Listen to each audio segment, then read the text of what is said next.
ISROல கரண்டா use பண்ணிட்டு இருக்க launch vehicle பத்தி தான் இந்த வீடியோல பேச போறோம். இதுக்கு முன்னாடி வீடியோல லான்ச் வெஹிக்கிள்னா என்ன அண்ட் ISROல யூஸ் பண்ண ரிட்டையர்ட் லான்ச் வெஹிக்கிள் பத்தி பேசியிருக்கோம்.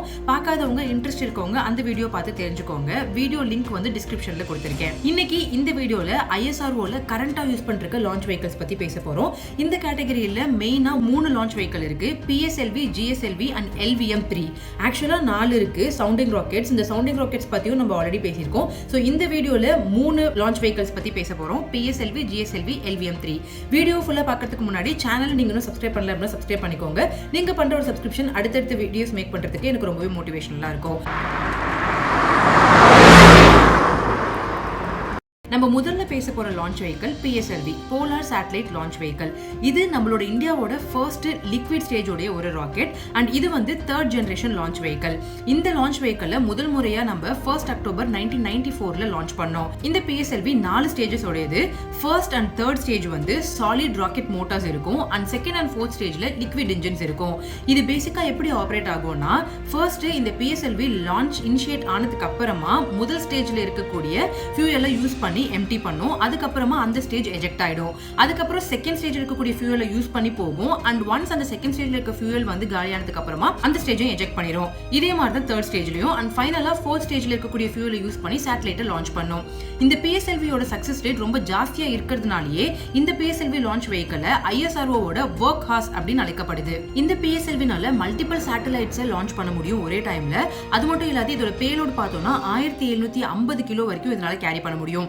பேலோட் அப்படின்றது ஒரு லான்ச் வெஹிக்கிள்னால எவ்வளவு வெயிட் வந்து கேரி பண்ண முடியும்ன்றது தான் பேலோட்னு சொல்லுவாங்க. இந்த PSLV 48 மிஷன்ஸ் சக்சஸ்ஃபுல்லா லான்ச் பண்ணிருக்கு, including Chandrayaan 1, MOM Mars orbiter mission and Aditya L1 சன்னுக்கு அனுப்பப்பட்ட ஒரு பர்டிகுலர் மிஷன்.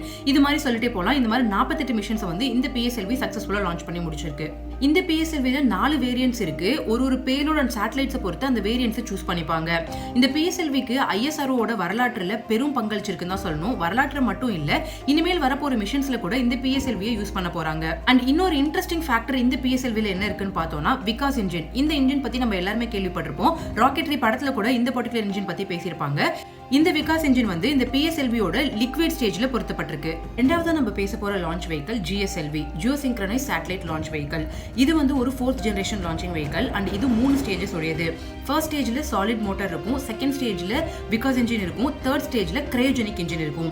இந்த விகாஸ் இன்ஜின், கிரையோஜெனிக் இன்ஜின்ஸ் பத்தி டீடைல்டா உங்களுக்கு தெரிஞ்சுக்கணும்னா கமெண்ட் செக்ஷன்ல சொல்லுங்க. கண்டிப்பா நான் அதை பத்தி ஒரு வீடியோ போடுறேன். GSLVனாலையும் மல்டிபிள் சேட்டலைட்ஸை லான்ச் பண்ண முடியும் அண்ட் இதோட பேலோட் கெபாசிட்டி பார்த்தோம்னா LEO, லோ எர்த் ஆர்பிட்டுக்கு இதனால 6 டன் வரைக்கும் பேலோட் கேரி பண்ண முடியும். அண்ட் GTO, ஜியோசிங்க்ரனைஸ் டிரான்ஸ்ஃபர் ஆர்பிட், இதுக்கு வந்துட்டு 2250 கிலோ வரைக்கும் இதனால வந்துட்டு லோட் கேரி பண்ண முடியும். இந்த லியோக்கும் GTOக்கும் என்ன டிஃபரன்ஸ்னு பார்த்தோம்னா, லியோன்றது லோ எர்த் ஆர்பிட், அதாவது நம்ம எர்த்துக்கு கிட்ட இருக்கக்கூடியது, கிட்டத்தட்ட 780 கிலோமீட்டர் தூரத்தில் இருக்கக்கூடியது.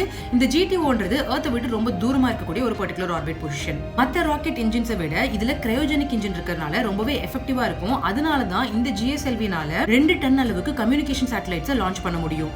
அண்ட் இந்த GSLVயை யூஸ் பண்ணி தான் நம்ம சந்திராயன் 2 லான்ச் பண்ணோம். மூணாவதா நம்ம பேச போற launch vehicle LVM-3, launch vehicle MK3. Actually இது வந்து GSLVயோட ஒரு அப்டேட்டட் வெர்ஷன்னே சொல்லலாம். இதுவும் வந்து 4th ஜெனரேஷன் லான்ச் வெஹிக்கிள் தான். இதுவும் 3 ஸ்டேஜஸ் லான்ச்சிங் வெஹிக்கிள் தான். ஃபர்ஸ்ட் கோர் ஸ்டேஜ்ல சாலிட் மோட்டார் இருக்கும், செகண்ட் ஸ்டேஜ்ல வந்து 2 விகாஸ் இன்ஜின் இருக்கும், 3rd ஸ்டேஜ்ல ஹை த்ரஸ்ட் கிரையோஜெனிக் இன்ஜின் இருக்கும். இவ்வளோ எஃபிஷியன்டான இன்ஜின்ஸ் எல்லாம் இருக்கிறதுனால இந்த LVM-3னால GSLV விட ஜாஸ்தியான பேலோட் வந்து கேரி பண்ண முடியும். கிட்டத்தட்ட இதனால 4 டன் அளவுக்கு GTO, ஜியோசிங்க்ரனைஸ் டிரான்ஸ்ஃபர் ஆர்பிட்டுக்கு சேட்டலைட்ஸை கொண்டு போய் லான்ச் பண்ண முடியும்.